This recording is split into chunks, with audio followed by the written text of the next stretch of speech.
1998 Toyota Rav4 oil pressure switch. Check the pinned comment for the timestamps. Diagnostics via the oil leak pattern is next. The repair starts at about the 5:30 mark.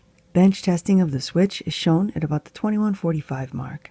Got a 1998 Rav4 here, and it's got a real mean oil leak. Oil all down in this area. I've cleaned up some of it, but real grimy, real messy. So I got all the way down in here to pull this seal, but as you can see, that seal is not leaking. That's a common source for oil that gets all down in that area. Now I'm going to move to what I believe is the culprit, which is this oil pressure sensor. Here is the inspection from below. I gotta voice this over because it was just so windy. As you can see, this is a four-wheel drive Rav4. That's the drain plug there for the transfer case, and the oil makes it all the way over there. All of this oil that you see here is from this oil pressure sensor leak. It'll end up all the way over, in fact, to the oil pan, and it can fool you. It can make it look like a pan gasket leak. This leak, though, also is pretty much the same leak pattern as that cam plug. Which is the component that I originally went in thinking that that was the source of the leak.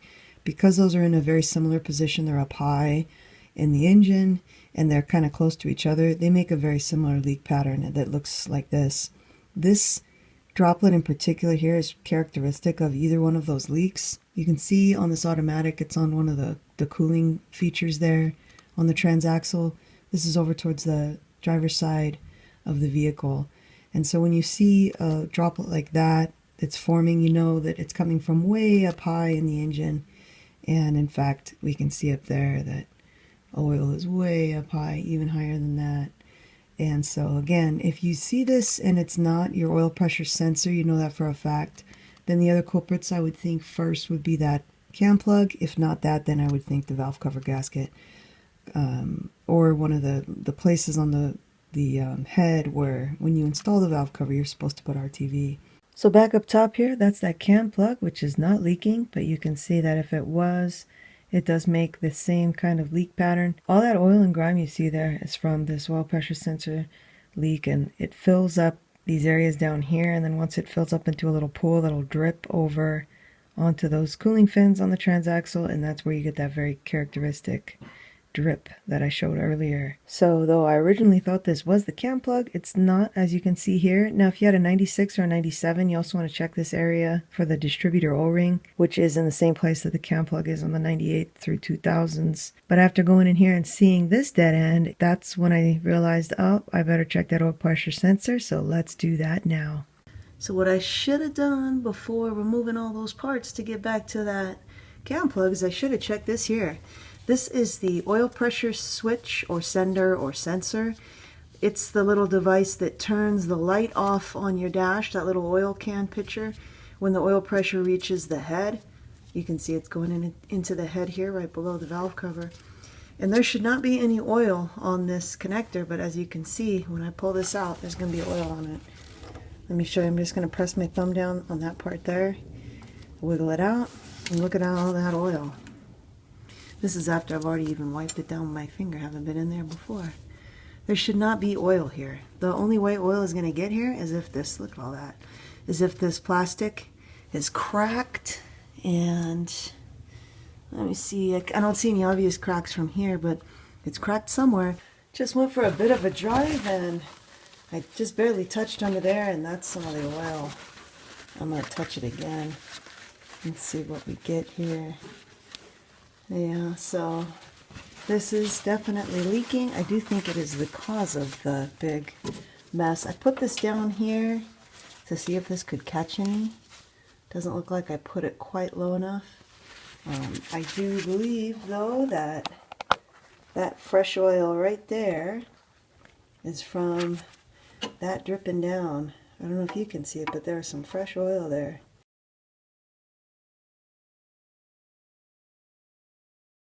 Since the last video, this Rav4 has actually been driving around for a little bit, waiting for this new part to get in. That part's in now, so we can do the repair. But there you can see what that oil leak looks like. It's dripping all down there.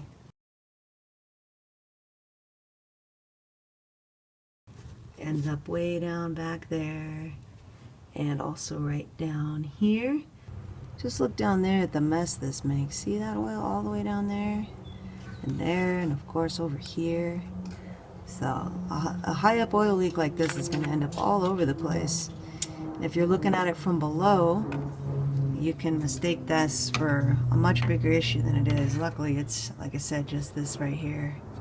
So she's just been driving around, so the engine is a little bit warm there. That'll be to my advantage to loosen this up, since there is a little bit of Loctite on those threads. I'm just going to press in here just as before and pull this back. You can see there's some oil that's gotten on there again. And a new sensor is a 24 millimeter. We'll see if the old sensor, nope, looks like the old sensor is going to be a 27 millimeter. So here's a 27. Let's see how that fits. Looks like that fits pretty good. So the replacement sensor here is pretty much the same style, but this is a 24 millimeter, as you can see. But the sensor that's in place there is a 27. So we'll go ahead and break that free. You want to use a deep socket, since you got to get past that electrical. I'll just sneak on here with the deep socket, and hopefully it won't be too tight.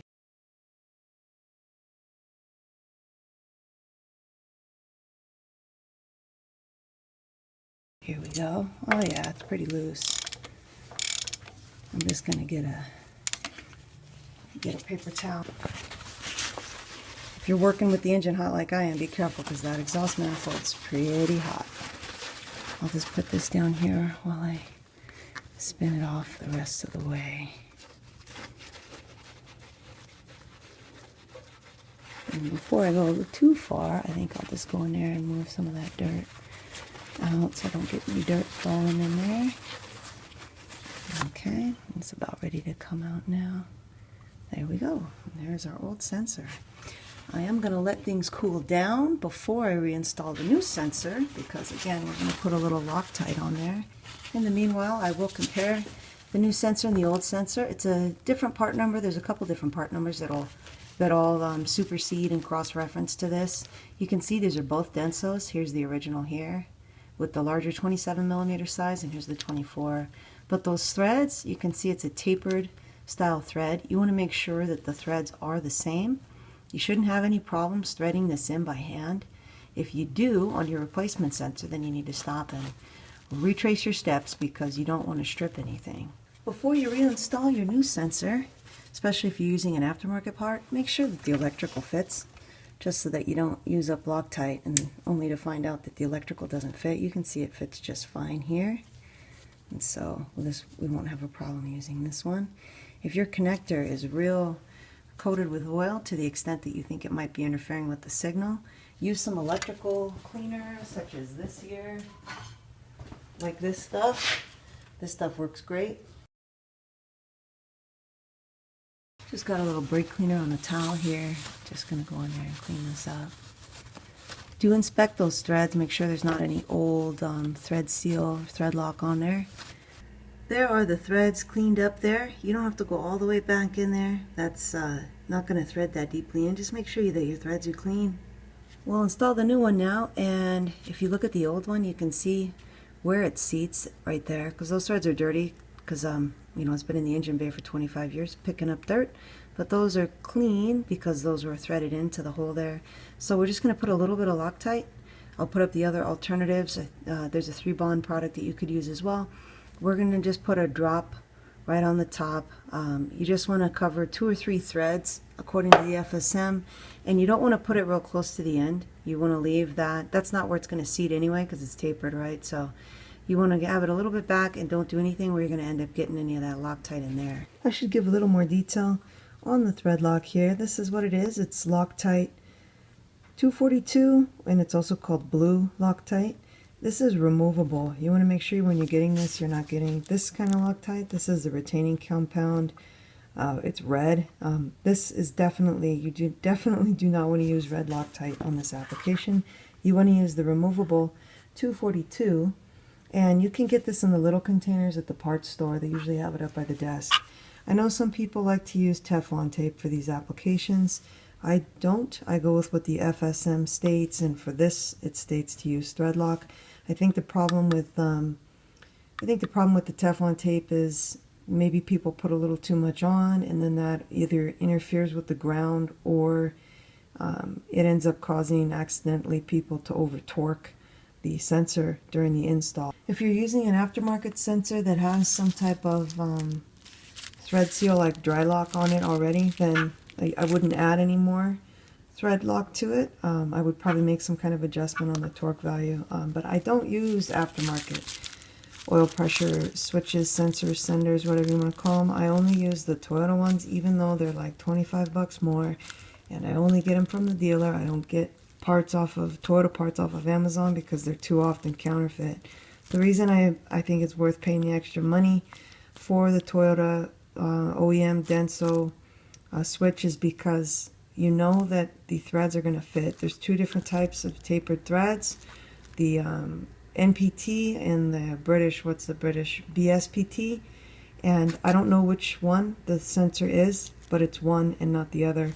I know that if I get the Denso one, it will fit the head, and that's what I want to make sure I do. So I think it's worth it. They last forever. I mean, look at the switch, and this one still works. It just started leaking, and it's 25 years old. So I do think it's worth paying the extra money for the OEM sensor if you possibly can do that.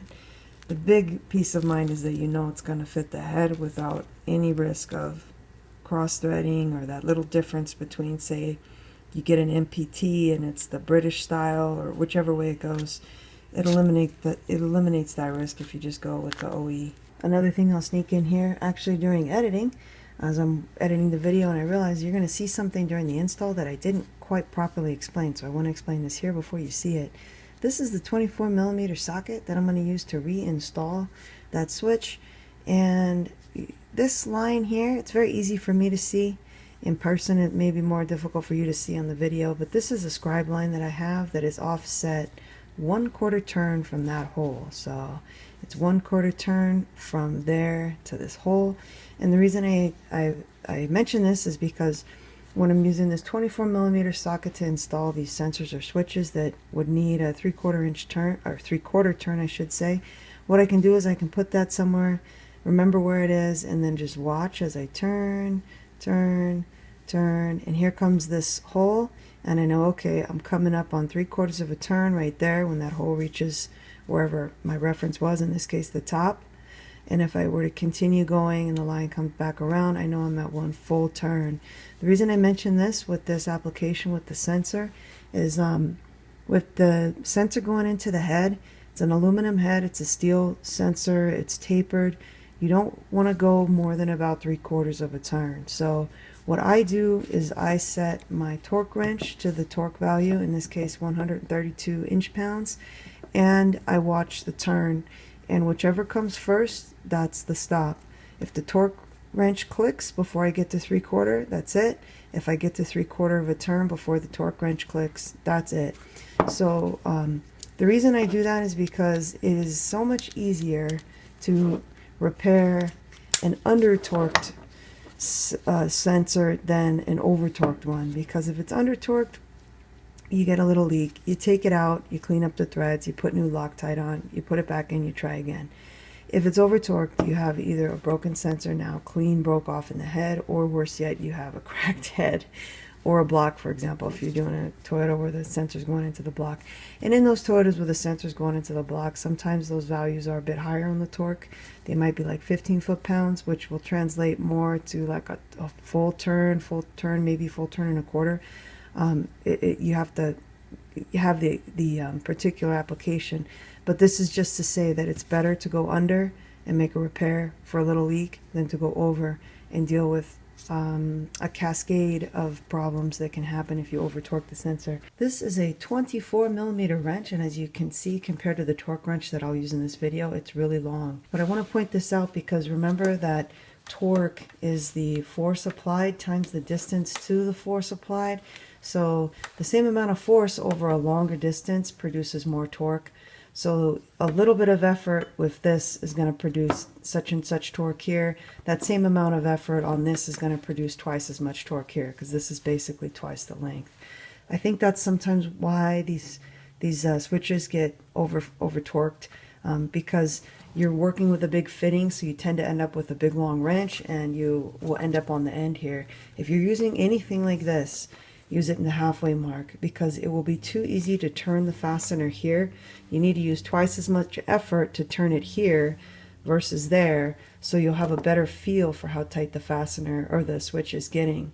The other problem you want to look out for is, since this is a 1/2 inch drive, typically on these 24mm sockets, you might end up with a big kahuna 1/2 inch drive ratchet, and if you are wailing on that with a big old long ratchet like this, you're also liable to over torque it.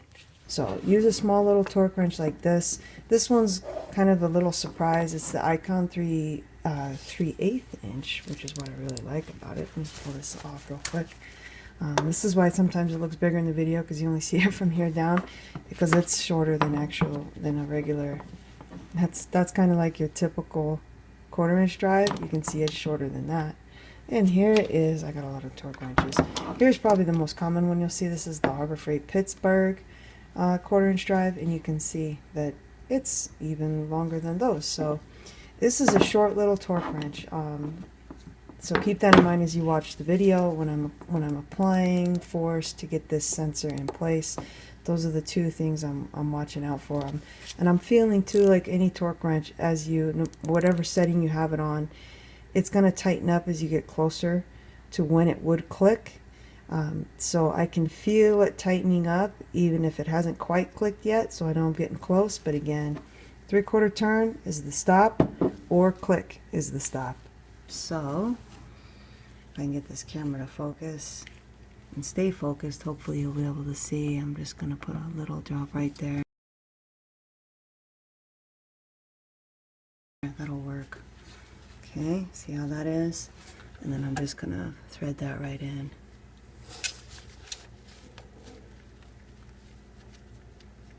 There we go. Get the camera to focus. Okay.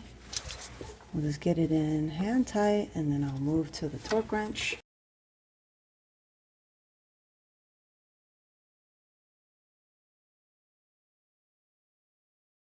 Torque is very low.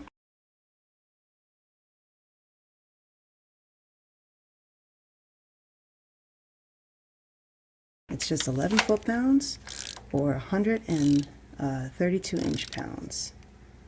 Right? We don't want to go crazy tight on this.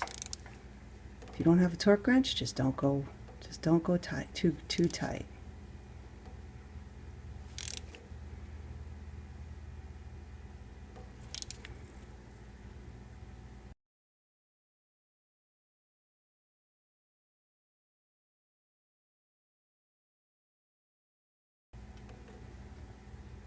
And that's about it there.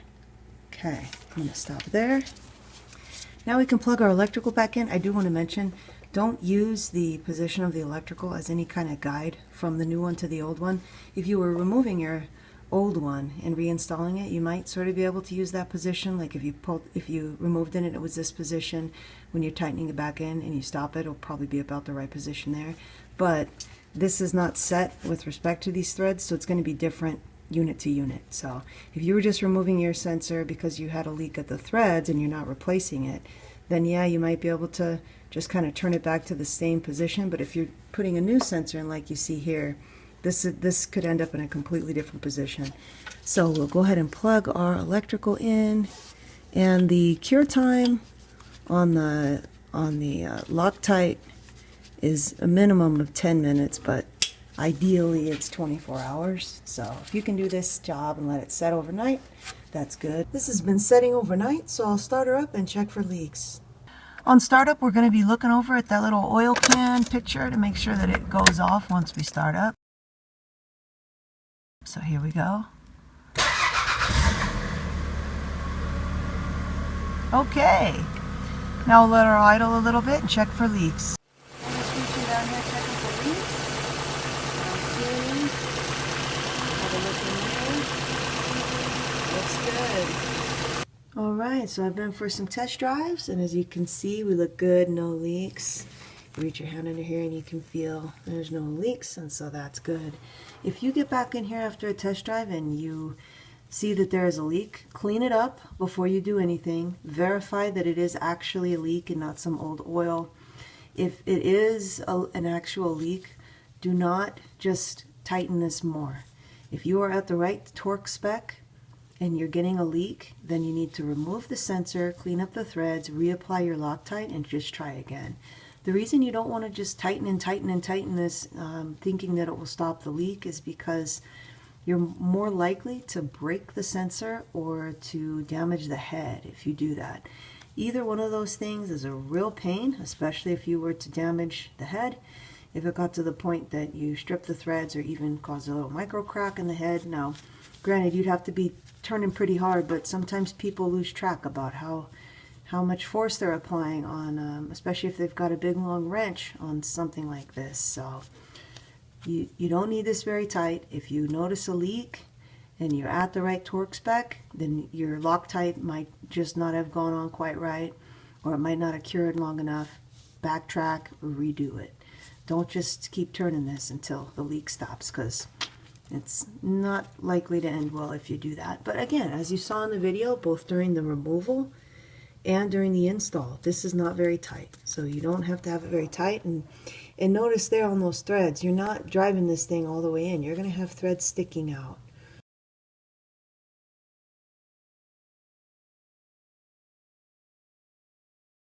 So you're going for that torque, very low torque. You're not trying to pick up every single one of those threads into the head. If you would like to test your oil pressure sensor, it's pretty easy to do. This is a good oil pressure sensor. The problem is not the sensor itself, it's that there's a leak somewhere behind here. So I'm going to cut this later and see if I can figure out exactly where that leak is coming from, since this is going to end up in the trash anyway. But the way the oil pressure sensor works is, remember, you just have that one connection there for an electrical, just one wire. The ground is through the body, and so where the threads are contacting the head, that's where you can get your ground. And the normal condition for this sensor is the closed position, meaning the circuit is closed, and that's why the light will illuminate on the dash. So when you put your key into the dash, or put your key into the ignition, when the engine's off, you'll notice that the little light always comes on, or it should anyway. It should always come on for your oil pressure light. That's because this is not detecting any pressure, so it's illuminating that little oil can light, meaning, hey, there's no pressure.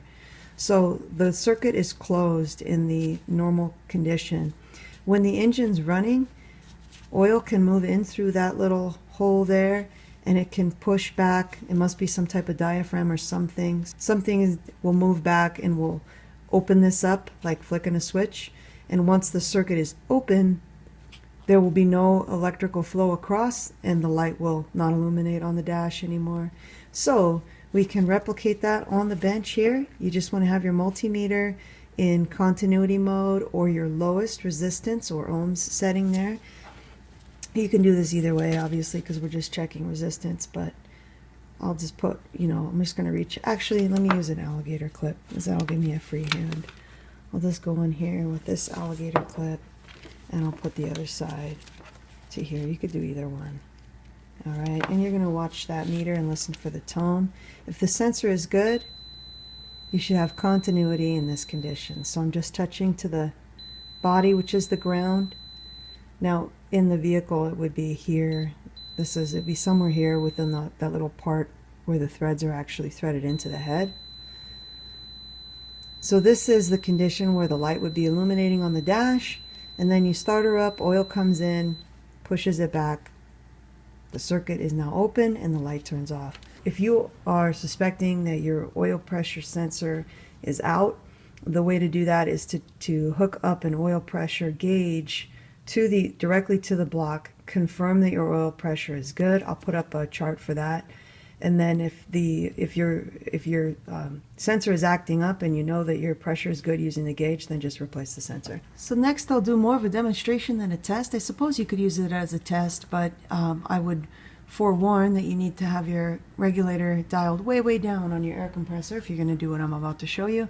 So I mean it more as just a demonstration. I'm going to use compressed air from my air compressor to simulate fluid pressure, the same way that when you start up the vehicle and the oil pump starts running, pressure gets built up, oil flows in through this hole, it pushes something back, something goes on in here that causes this circuit to open, and that's what cuts the light out at the dash. So we'll show the continuity condition, I should say, in the normal state, and then as we add pressure to the port here, we should see the continuity break, the beeping will stop, and our resistance will go way up to open circuit. I've got my regulator dialed down way low on my compressor, but I will put up a chart. The oil pressure is real low at idle, and that should be enough to turn the light off. And oil pressure does go up at higher engine speeds, but still, you don't want to just go full bore with your normal air compressor, because you might damage it. So here I just have an alligator clip, bigger one clipped to a little one, so I can get over here to the lead. I'll go ahead and turn this on. We're still in continuity. Alright, so same setup over here. This is just connected. This is the other end of it. We're just going to go back on that spade, and as soon as we touch it, it should start beeping, just as before. Beep. And now I'm going to slip this hose on here. Let me make sure I get on there real well. I'm going to hold this, and then with my other hand I'm just going to barely give a little air. Once the air pressure triggers this, we should see the circuit go open, which will cut out the sound, and our resistance value will go way high. Here we go. So very little pressure. If I just hold it, very little pressure. And then when I let go, boom, the light would turn back on. So that's just a little demonstration I wanted to show there. So it's been about a month since I did this repair here, and I got the chance to see the vehicle again. So I just thought I'd always check and see, and everything looks good, as you can tell. So it looks like this was indeed our culprit for this big engine oil mess up from the top of the engine that made a huge mess on the bottom. So under the car here on this transfer case drain plug, you can see it's plenty clean. No new oil deposits there from that mess. It's such a high leak, it really does make a mess. So it is, again, worth cleaning up underneath the best that you can. There's a lot of spots you're just not going to be able to reach, especially up top there, like by the ignition coils, where the oil sits and just kind of pools on the top of the transmission. It's just going to take a little while for that oil the engine will heat up, and then the oil will drip down, and then the engine will heat up, and then the oil will drip down, and eventually, after maybe a month or so, month or two, there won't be any oil left in those little pool spots on top of the transmission to drip down, and then that ought to be it on it. So it is always worth taking the time to clean up after oil leaks, so that you have an idea to make sure that your whatever repair you did was actually the fix. So that is a wrap on the oil pressure sensor replacement. I hope this video was helpful for you, and I hope maybe you'll get another 25 years out of your sensor. Thank you for watching, and good luck with your repair.